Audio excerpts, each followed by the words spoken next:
Sandip Sabharwal also joins us on the show. Sandeep, what would you recommend investors do today? The headlines are not looking good, but India has at least historically managed to insulate itself to a large extent.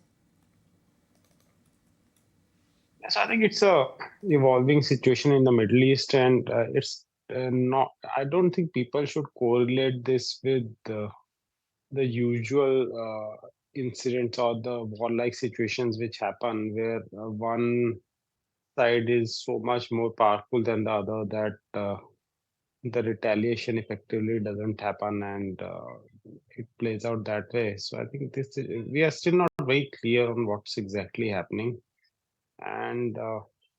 Although many will try to call a bottom today that you buy on a 300 point dip, etc. I think the markets have, even after a 300 point dip, markets will be off just 5-6% from the top. So it's not that we would have had a huge correction which presents the market as a value buy. I would still like to be cautious, wait and watch.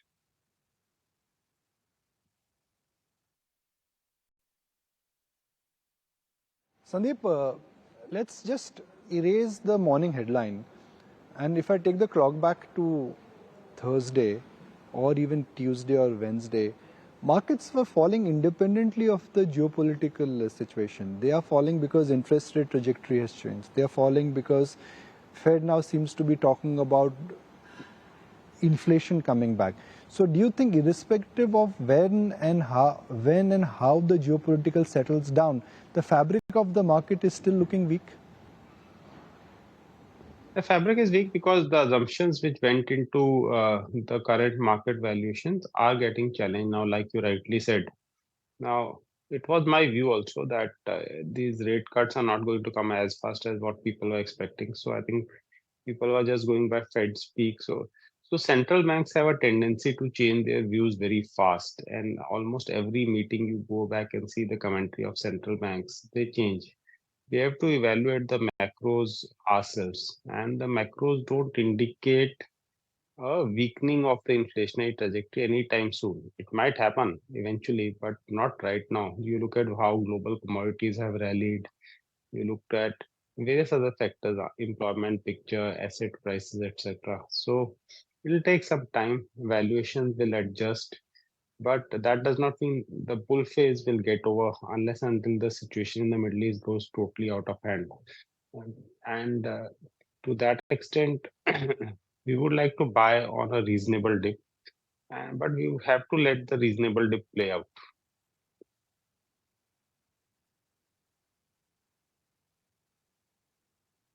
What is the definition of a reasonable dip, purely in terms of percentage or purely in terms of a nifty level? I think first level where I would like to start buying more aggressively will be more near 21,000 of the Nifty.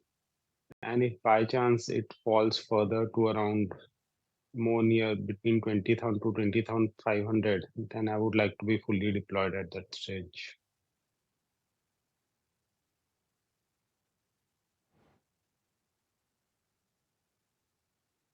Uh, you know, you and me have always argued and debated which way IT is going to move. Every time I come back from TCS numbers, there is a hope I come back with that, okay, worst is behind. Every time I see Infosys numbers, that hope dashes away. It's quite confusing, at least looking at what we've heard from TCS and what we've got from Infosys. Nikunj, what I'll say is that I have studied AI a lot, like to the best of my capabilities, I've been studying about it.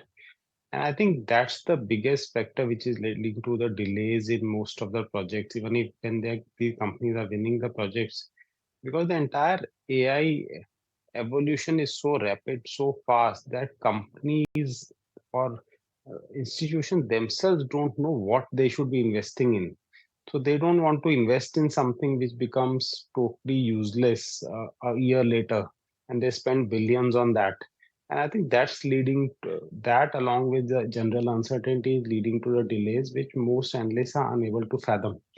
And that could continue for some time. So the The order wins of the IT companies are very intriguing, that you win so much, but then there's no execution. So that's why I always say don't focus so much on the order wins of these companies. Focus more on macros, what they're actually doing on hiring. And their hiring has been continuously coming down, head counts have been coming down, etc. So that shows that they are not very confident about the near term. So I don't think the bottom is done per se. Stock prices will bottom before the fundamental bottom happens, and we have to see when that happens. I don't see it's happening. I don't see it happening today. And Sandeep, what's the expectation from HDFC Bank? So HDFC Bank, it will be interesting to see what happens when credit growth gets suppressed so much and deposit growth increases so rapidly. Now, have they done anything on the operational cost front which can actually reduce the impact of this phenomena is something we'll need to see.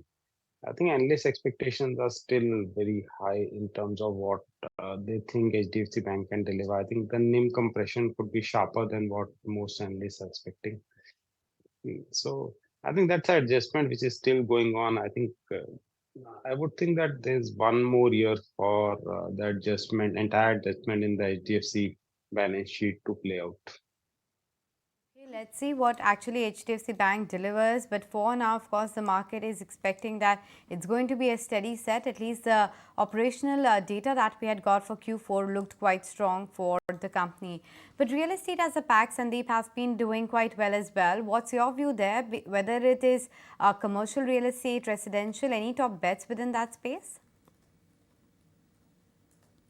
Not really. In fact, I would say that people should be cautious on this sector right now because whatever is happening on the launches of projects, the kind of pre-sales these companies have been reporting, the euphoria that's built in, price hikes, all these are indications of some sort of the start of a bubble build up or a bubble already built up. So, and if interest rates are not going to decline and liquidity is going to remain tight, I think at some stage we'll see this ebb off, and most of the stock valuations don't really factor this in. So I would think that people should be cautious, especially of this sector at this stage. All right. Some of the other stocks as well that are on the brokerage radar include a TVS Motor. You've got Citi that maintains a sell on the stock, hiking the target price to about 1450 from 1400. They believe that the Q4 earnings could be a bit weak and valuations provide little margin of error. So we'll be watching out for that stock as well in today's trade. And HDFC Life is on Macquarie's radar. They've got a neutral stance on the stock, and they believe that the protection margins for the industry are lower than the global peers. Just wanted to get in your take then, Sandeep, as to what the outlook is on an HDFC Life in the auto space, TVS Motor. So TVS valuations are high for sure. The company's been doing well, and to that extent, I would agree that purely on valuations, TVS is not a buy at this stage. Life insurance companies have been disappointing over the years. It was expected to be a sector which will grow rapidly. The value creation will be rapid, but I think HDFC Life results disappointed on each and every parameter, and to that extent, that again limits upside in the stock. Just curious to get in your take, Sandeep, as to what the outlook is when it comes to the entire FMCG sector with rural slowdown, results season. Where is it that you're finding comfort within FMCG? FMCG could be one of the more interesting sectors as a contrarian bet because stocks have underperformed for years. There is expectation of a very strong monsoon from all weather forecasters all over the world. And we have had very low volume growth for several quarters now.